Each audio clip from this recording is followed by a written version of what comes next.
μηδενικός. Εγώ σας αφήνω για λίγο.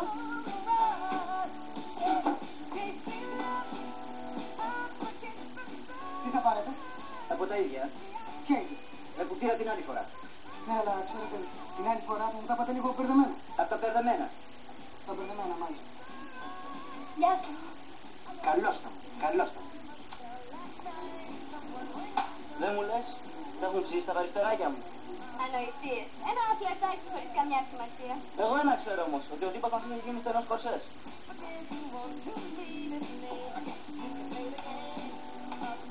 Τι θα πάρεις? Ένα φρουτμπάν. Ένα φρούτ, από αυτό που άκουσες. Μάλιστα. Ανησυχούσα πως δεν έρθει. Να που ήρθα. Λοιπόν, θέλω να πούμε ορισμένα πράγματα οι δυο μας. Ναι, και εγώ θέλω να σου πω ορισμένα πράγματα. Δεν ξέρω πώς να σου το πω.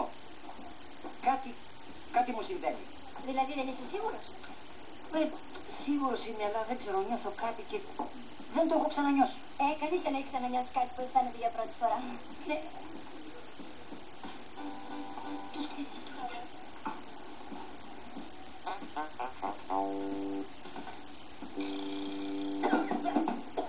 Όχι, πρώτη φορά τους βλέπω. Πάμε να χωρέσουμε. Σήμερα λέω να πάμε σε κανένα φασφουτάδικο για να αλλάξουμε λιγάκι. Ωραία, πάω να το πω στα παιδιά. Έτσι.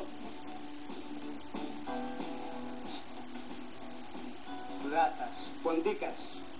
Και δεν τον έχεις φάει ακόμα. Άκουσε φίλε, μας έχεις φέρει σε δύσκολη θέση.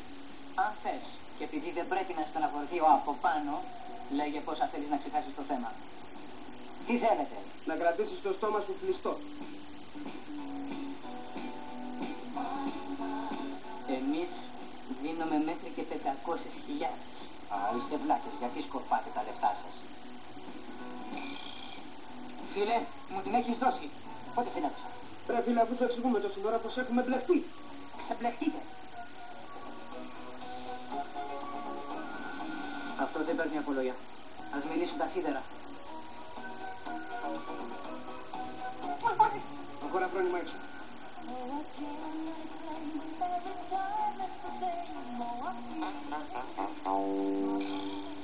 Νεροπίστολο είναι.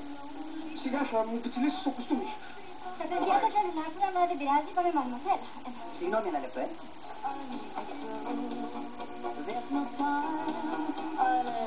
Ρε της μούτρα μου κάνετε, όπως σας είπατε δεν θέλατε να έρθετε.